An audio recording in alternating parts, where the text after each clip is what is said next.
안녕하십니까, 닥터 비트맨입니다. 네, 지금 코인 마켓캡에서 가격들을 한번 살펴봤습니다. 네, 비트코인 같은 경우는 3%, 네, 이더리움은 거의 뭐 횡보다, XRP도 네, 기타 다른 코인들도 횡보 중이다라고 보시면 될 것 같습니다.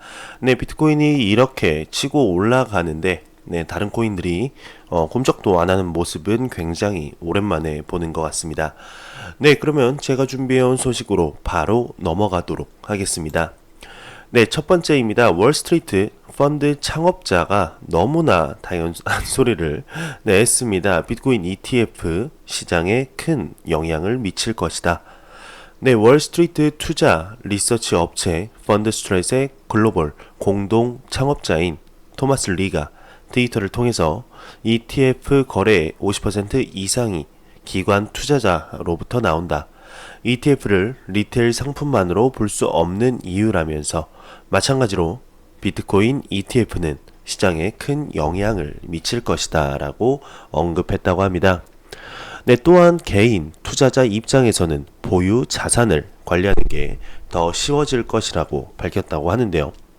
네, 해당 트윗은 블룸버그 TV 에디터인 존 웨이 스타리 리테일 브로커들이 비트코인을 판매하기 시작한다면 비트코인 ETF는 큰 의미 없는 것 아닌가.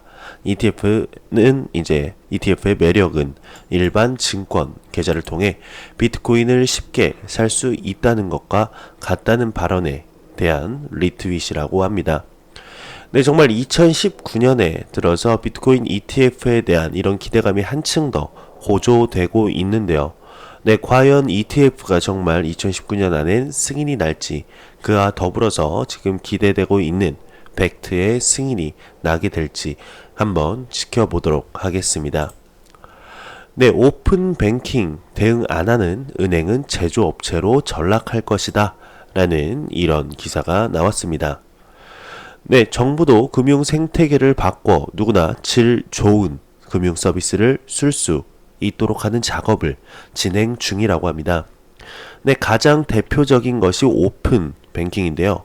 네, 은행이 보유했던 고객의 계좌, 지급, 결제 정보를 오픈 어플리케이션 프로그래밍 인터페이스를 통해 그 은행만이 아닌 다른 은행과 핀테크도 공유할 수 있게 만들어서 은행 간 경계를 낮춘다는 게 주 골자라고 합니다.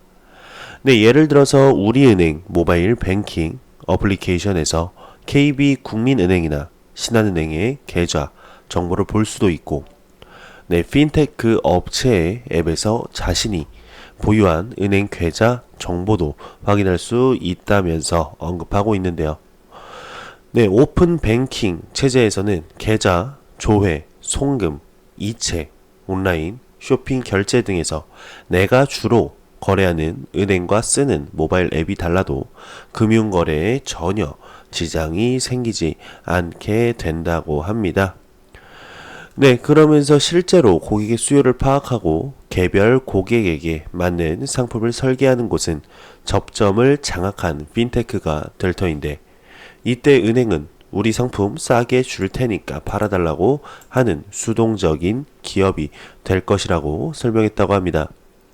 네, 이어서 은행 입장에서 과연 우위에 누가 서서 협성하느냐, 은행이 갖고 있는 주도권을 잃지 않으면서 사업을 진행하는 것도 염두에 두고 있다면서 아직까진 고객 접점이 얕고 자본력이 떨어지는 핀테크에 은행이 투자하는 등 주도할 수 있는 방향으로 가고 있다면서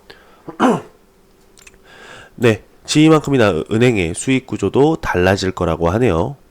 네, 마지막으로 그는 지급 결제 시스템을 쉽게 결제하는 편의성에만 초점을 맞추기보다 국가 경제 전체의 유동성과 중앙은행 통화 정책의 파급 경로라는 점도 봐야 한다면서 일각에서 보수적인 의견을 내 오픈 뱅킹의 속도가 조절될 가능성도 있다며 기사가 마무리되고 있습니다. 네, 정말 2019년 블록체인과 이런 핀테크 이거를 떼어놓을 수가 없는데요. 과연 2019년 은행의 이런 수익 구조라든지 구조 자체가 어떻게 변화하게 될지 한번 보도록 하겠습니다. 네, 리플 XRP에 관한 소식이 나왔습니다. 어떤 소식인지 알아보도록 하겠습니다. 네, 메가 중동 은행이 XRP를 채택할 준비를 하고 있다고 합니다. 준비가 되었다고 하는데요. 최근 금융기관들이 리플 XRP를 수용하는 것이 굉장히 늘어나고 있죠. 중동에서는 50개 이상의 은행이 디지털 자산에 관심을 보이고 있다고 하는데요. 네, ABK 은행의 알 아흘리 은행의 최고 혁신 책임자는 인터뷰에서 거래가 얼마나 빨리 이루어질 수 있는지를 보여주었다고 합니다. 네, 그는 시연에서 XRP를 사용하여서 거래가 얼마나 빨리 이루어지는가를 보였다고 하는데요.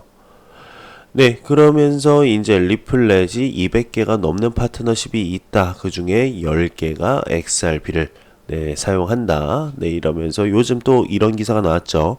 엑스커런트 4.0 업데이트 소식도 나왔습니다.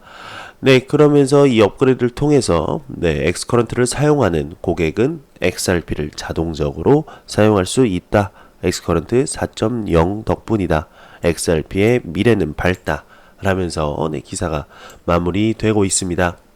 네, 정말 하루가 멀다 하고 XRP, 리플 XRP에 대한 채택 소식은 계속해서 나오고 있는 가운데 현재 가격은 F5번 다시 한번 눌러볼까요? 네, 마이너스 0.41% 하락한 353.91원을 기록하고 있습니다.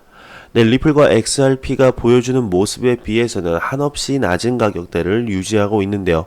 정말 암호화폐의 대상승장이 왔을 때 그 어떤 코인들보다 훨씬 더 높게 올라가리라 생각을 합니다. 네, 암호화폐 거래소에 관한 사건 사고 소식들이 계속해서 나오고 있네요. 네, 트래빗 암호화폐 거래소도 결국 파산을 했다고 합니다. 암호화폐 거래소 트래빗이 결국 파산을 알렸다고 하는데요.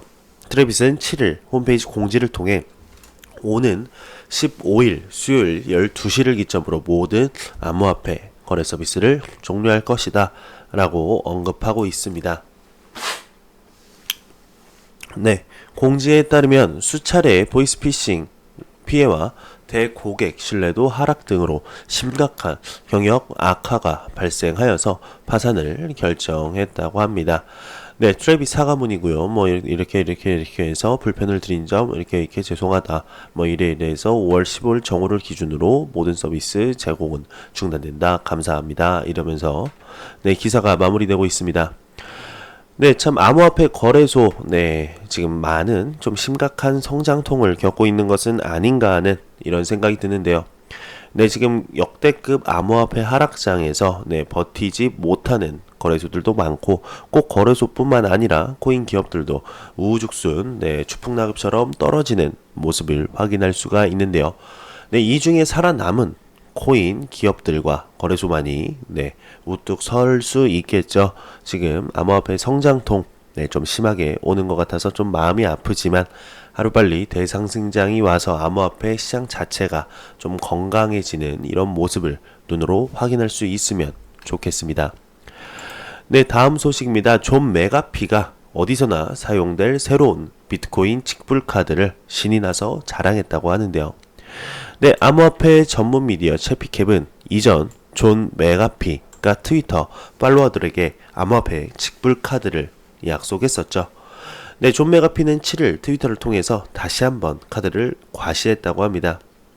네, 트위터에 따르게 되면 존 메가피가 비트코인을 처음으로 카드에 로드하고 개발팀을 위해 음료수를 구입했다라고 주장했다고 하는데요. 네, 그 직후 그는 팔로워들의 권유에 따라 카드 앞과 뒷면을 과시했다고 합니다. 네, 카드 참 이쁘긴 하네요. 네, 아주 신이 난 우리 메가피 형님 모습을 볼 수가 있습니다. 네, 사용자들이 카드에 연결된 테스트 지갑에 비트코인을 실제로 보내기 시작한 후에 메가피는 그들에게 비트코인을 아끼고 보관할 것을 친절하게 제안을 했다고 합니다.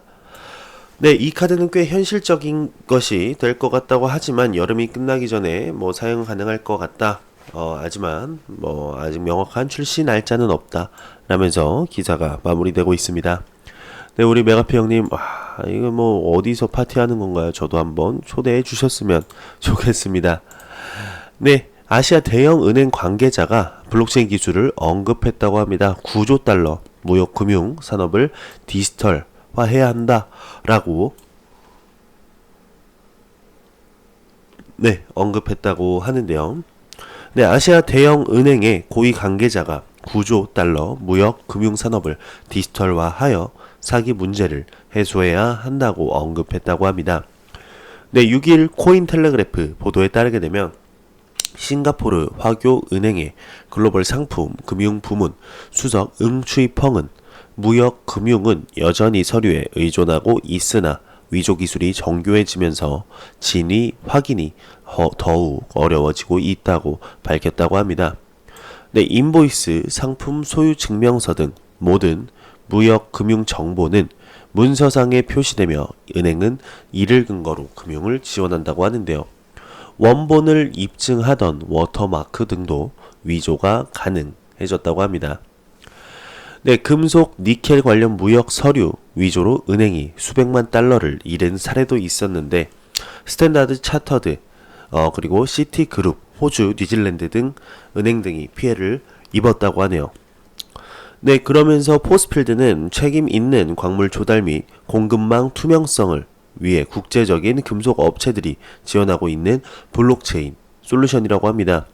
네, 벡트는 대형 석유 업체들이 이끄는 블록체인 플랫폼이고 콤고는 에너지 산업을 겨냥한 플랫폼으로 향후 농산품, 금속 거래로 도입 확대를 계획하고 있다라고 언급하면서 네, 지난해 9월 세계 경제 포럼은 블록체인 도입으로 무역 금융의 수요와 공급의 격차를 좁히고 1조 달러 상당 업계 손실을 막을 수 있다는 연구 결과가 발표한 바 있다면서 네, 기사가 마무리되고 있습니다. 네, 정말 2019년 블록체인 시장과 암호화폐 시장이 얼마나 성장하게 될지 감도 안 잡히는데요. 정말 눈으로 보이고 있습니다. 정말로 눈으로 보이고 있네요. 네, 제가 준비해온 소식은 여기까지입니다. 영상이 도움이 되셨다면 구독 한번 눌러주시고요. 좋아요와 광고 한 편만 처음부터 끝까지 시청해 주시기 바랍니다. 이 채널은 오직 광고 수익으로 운영이 되게 됩니다.